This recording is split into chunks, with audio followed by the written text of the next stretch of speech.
dalam sejarah Indonesia, Gajah Mada, sang patih Majapahit, dikenal karena Sumpah Palapanya yang legendaris. Namun tahukah kamu bahwa gagasan ini sebenarnya bukan dari pemikirannya, tapi dari raja bernama Kertanegara.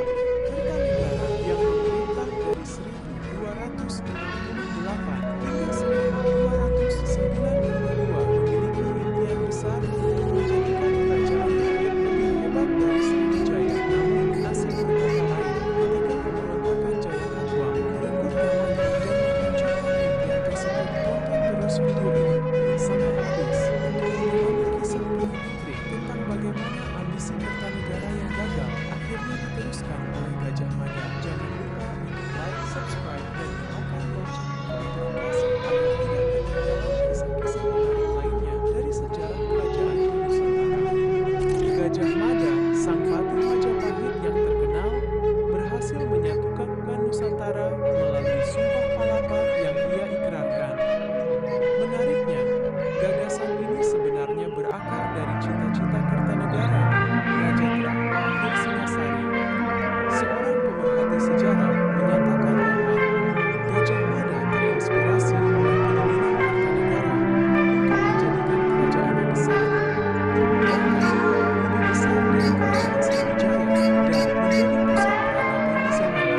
Kertanegara yang memerintah antara tahun 1268 hingga 1292 adalah putra dari Wisnuwardana dan Jayawardani, serta cucu dari pendiri Singasari, Ken Arok dan Ken Dedes. Sayangnya, Kertanegara tidak berhasil mewujudkan cita-citanya tersebut.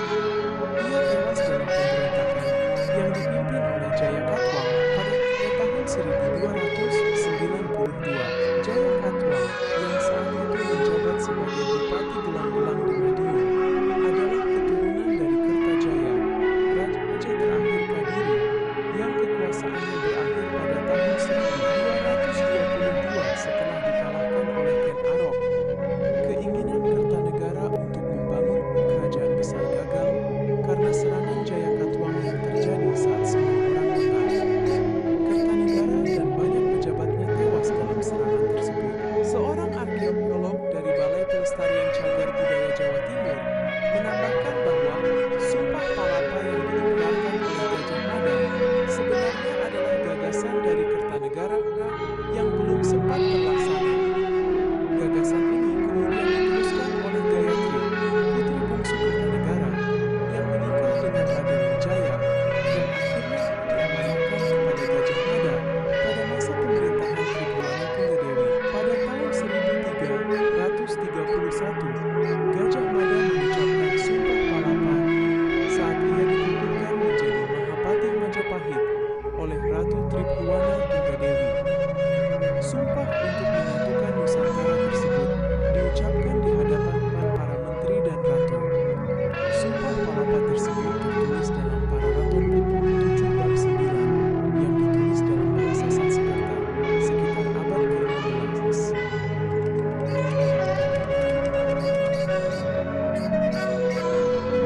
Cakrawala Mandala, juga dikenal sebagai Cakrawala Mandala Nusantara, adalah sebuah konsep politik yang bertujuan untuk menyatukan seluruh wilayah Nusantara yang terpisah oleh lautan di bawah satu kekuasaan. Ide ini pertama kali dicetuskan oleh Raja Kertanegara, penguasa terakhir Kerajaan Singasari, yang memerintah dari tahun 1268 hingga 1292. Pada masa Kerajaan Majapahit, gagasan ini dihidupkan kembali oleh Gajah Mada yang memiliki ambisi untuk menaklukkan seluruh Nusantara. Saat ini, politik Cakrawala Mandala menjadi dasar penting dalam menentukan geopolitik di Indonesia. Gagasan politik Cakrawala Mandala pertama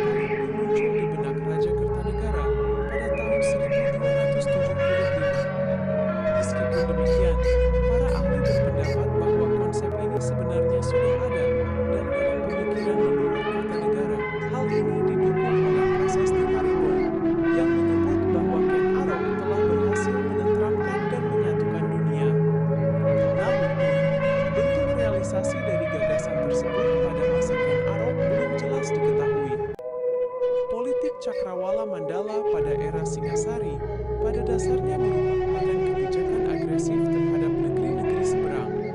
Gagasan ini diwujudkan oleh Kertanegara pada tahun 1275 dengan mengirim ekspedisi ke Sumatera, yang kemudian dikenal sebagai Ekspedisi Pamalayu.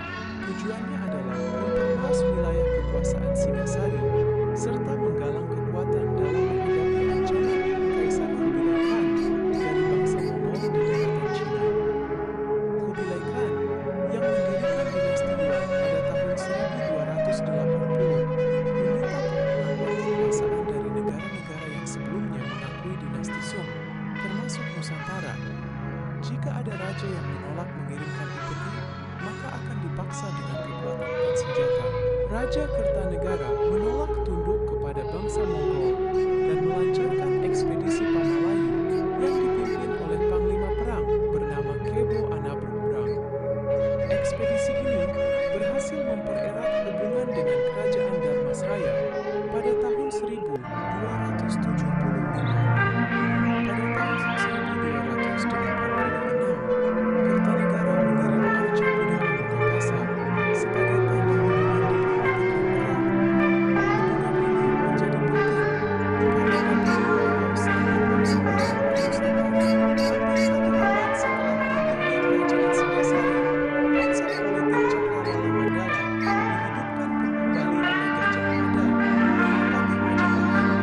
Gajah Mada, Mahapati Majapahit. Gajah Mada berambisi menaklukkan seluruh Nusantara di bawah kekuasaan Majapahit setelah diangkat sebagai Patih Mangkubumi atau Mahapati. Gajah Mada berupaya menyatukan wilayah-wilayah di Nusantara seperti Gurun, Seram, Tanjung Pura, Haru, Pahang, Dompo, Bali, Sunda, Palembang, dan Tumasik di bawah kekuasaan Majapahit. Usaha Gajah Mada dalam menaklukkan Nusantara berlangsung sekitar 21 tahun, antara 1336 hingga 1357. Pada masa kejayaannya, Kerajaan Majapahit mampu menguasai wilayah Samudra Pasai, Jambi, Palembang, Semenanjung Malaka, Tumasik, Sambas, Banjarmasin, Pasir Kutai, dan Brunei.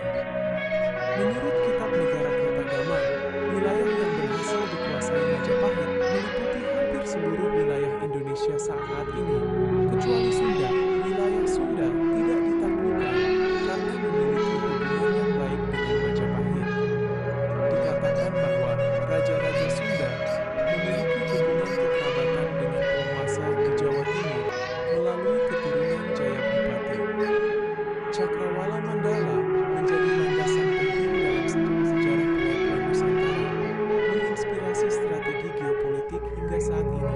Gagasan untuk menyatukan pulau-pulau di Nusantara tampaknya sudah ada dalam benak leluhur Kertanagara jauh sebelum pemerintahannya.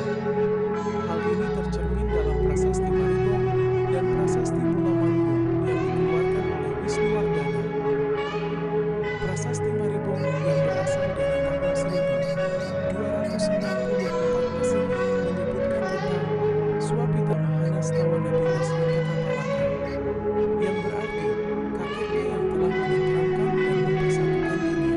Sementara itu, Prasasti Pulau Mangrove dari tahun 1255 Masehi menyebutkan kakek sang raja yang menyandang nama Siwa yang meninggal di bangku emas, yang menjadi pendiri kerajaan, satu-satunya payung bagi seluruh pulau Jawa, dan yang telah menaklukkan pulau-pulau lainnya. Kakek Wisnuwardana yang dimaksud tidak lain adalah Ken Arok. Tampaknya, gagasan penyatuan ini sudah mulai disebarluaskan pada masa pemerintahan Ken Arok, meskipun bentuk-bentuk realisasinya